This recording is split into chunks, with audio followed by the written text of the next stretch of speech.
Bien, ahora en este slide que ustedes lo tienen en sus casas, en el PowerPoint, vamos a empezar a hablar de cómo se origina todo esto, a dónde se origina la gametogénesis, cuando se produce la fecundación y durante las primeras semanas de desarrollo se da lugar al origen de células germinativas primordiales. Estas células germinativas primordiales, si ustedes pueden observar aquí en el dibujo, se desarrollan en la parte superior del embrión en una capa que se llama epiblasto, y desde allí esas células germinativas primordiales migran, ¿sí?, hacia la estructura, hacia la estructura llamada saco vitelino, que se encuentra en la parte inferior de lo que va a ser el futuro embrión. Entonces, en este saco vitelino, en la pared posterior del saco vitelino, se ve cómo se juntan estas células germinativas primordiales y de allí migran, ¿sí?, por el alantoides hacia las futuras gónadas del embrión. Fíjense cómo entran las células germinativas primordiales por el alantoides, por donde va a estar el cordón umbilical, y migran hacia lo que van a ser las futuras gónadas, ¿sí?, de ese embrión, ovario o espermatozoide, según la determinación genética ya establecida en la fecundación, ¿sí? Allí, cuando llegan estas células germinativas primordiales a el futuro ovario o futuro testículo, se diferencian en otro tipo de células que se llaman ovogonias. Esas ovogonias empiezan a sufrir sucesivas divisiones, pero de tipo mitóticas, o sea que estas ovogonias contienen 46 cromosomas cada una, y a su vez dan dos células hijas con 46 cromosomas cada una también. Estas ovogonias, luego de que terminan de hacer todas sus divisiones mitóticas, se vuelven más voluminosas y pasan a llamarse ovocitos primarios. Cuando llegamos al séptimo mes fetal, los ovocitos primarios u ovocitos 1, como lo vamos a ver de aquí en adelante, empiezan a sufrir la primera división meiótica, que ya la habíamos explicado en el anterior slide. Y a la vez de que empiezan esa primera división meiótica, se rodean de una capa simple de células planas, y estas células se llaman células foliculares, pero que en un principio estas células foliculares forman una capa simple de células. Estos ovocitos primarios o ovocitos 1 que quedan detenidos en la primera división meiótica, quedan detenidos ahí hasta la pubertad. Y en conjunto, digamos, el ovocito 1 detenido en la primera división meiótica, este ovocito 1 detenido en la primera división meiótica y rodeado de una capa simple de células foliculares, en conjunto se llama folículo, ¿sí? En este caso el folículo se va a llamar folículo primordial, ¿sí? Esto es al séptimo mes de desarrollo fetal. Entonces, en el séptimo mes yo voy a tener estructuras llamadas folículos primordiales, folículos primordiales, ¿sí?, que están representados por un ovocito 1 detenido en la primera división meiótica, rodeado por una capa simple de células foliculares. Entonces, de ahí esperamos ahora a nacer, y después de nacer nos desarrollamos hasta que llegamos a la pubertad. Y cuando llegamos a la pubertad, ¿qué pasa? Iniciamos la pubertad y comenzamos con nuestros ciclos sexuales femeninos. En cada ciclo sexual femenino, 15 a 20 de cada uno de estos folículos primordiales comienzan a madurar.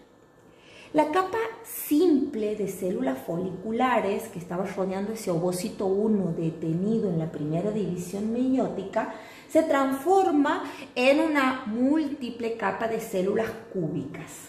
O sea que ese folículo primordial se desarrolla y pasa a llamarse folículo primario.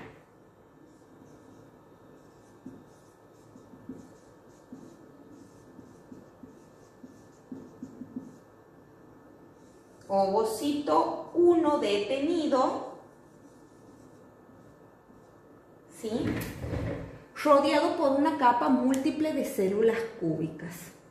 Luego de esto se forma una nueva capa por dentro de la capa folicular llamada zona pelúcida.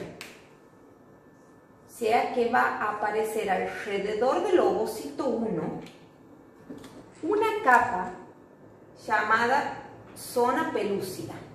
Y alrededor de la zona pelúcida va a quedar esta capa de células foliculares. Y la folicular a su vez se va a diferenciar en dos capas, en una interna llamada teca interna y en otra externa llamada teca externa.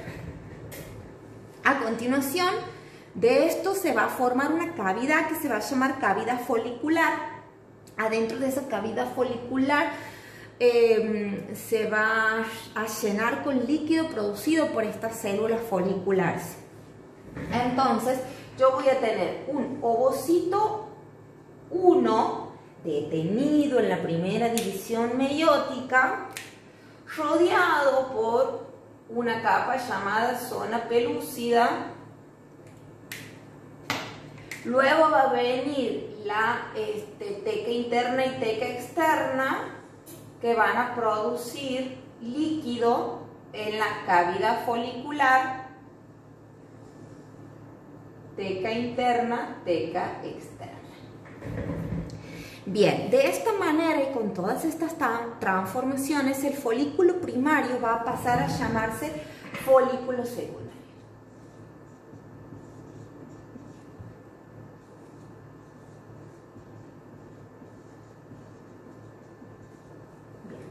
Todo esto que sucede aquí, como lo estoy describiendo, sucede en cada ciclo sexual, específicamente adentro del ovario. Fíjense, este es la estructura de un ovario y fíjense cómo las células van desarrollándose, o sea, las células sexuales que se llaman ovocitos, se rodean de células foliculares y eso en conjunto se llama folículo, y así como ese folículo de primordial a primario, de primario a secundario, se va desarrollando hasta madurar definitivamente.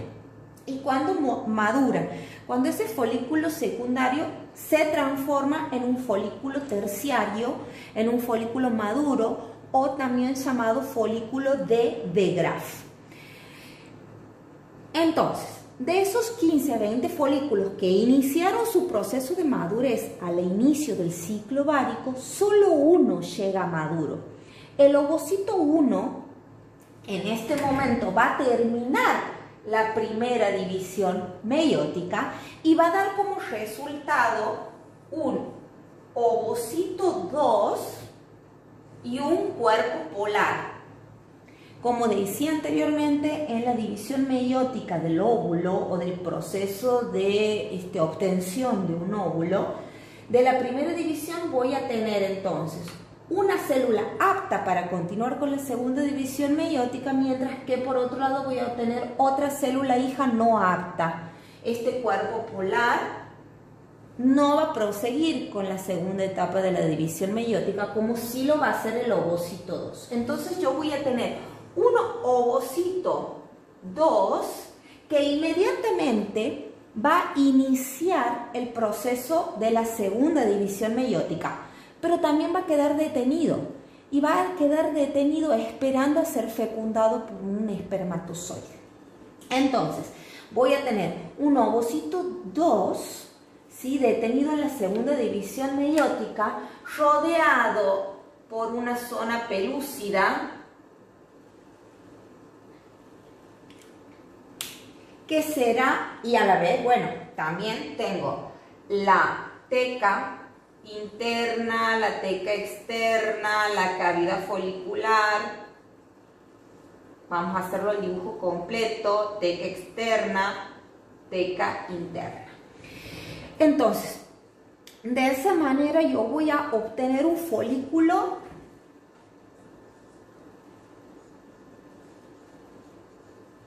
terciario maduro o de de Graaf.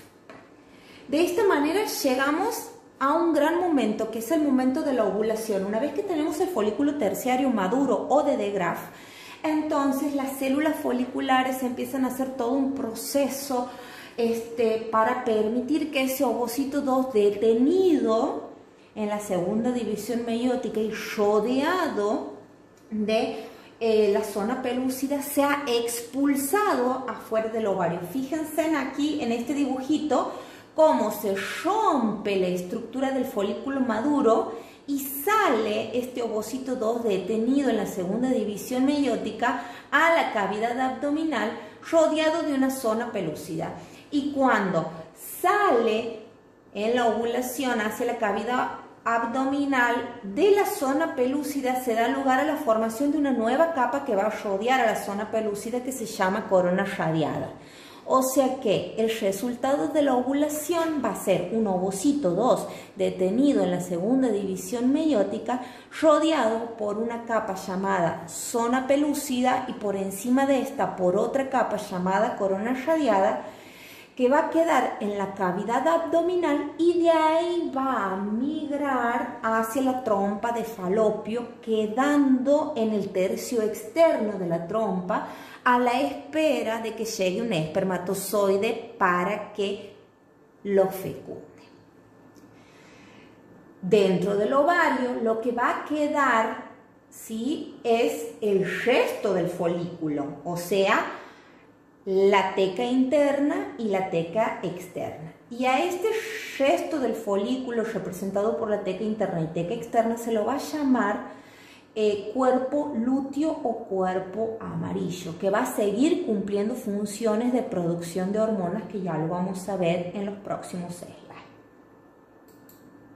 Bien, de esta manera, con estos dibujos que lo tienen en los PowerPoint, se puede ver cómo va pasando de estructura en estructura y cómo se van desarrollando de esos folículos primordiales a folículos primarios, folículos secundarios y por último folículo terciario, como de un folículo terciario maduro de Graaf damos lugar a la ovulación y cómo luego de la ovulación ese ovocito 2 rodeado por zona pelúcida y corona radiada se va al tercio externo de la trompa y en el ovario queda el resto de ese folículo, teca interna más teca externa, que se va a llamar cuerpo lúteo o cuerpo amarillo.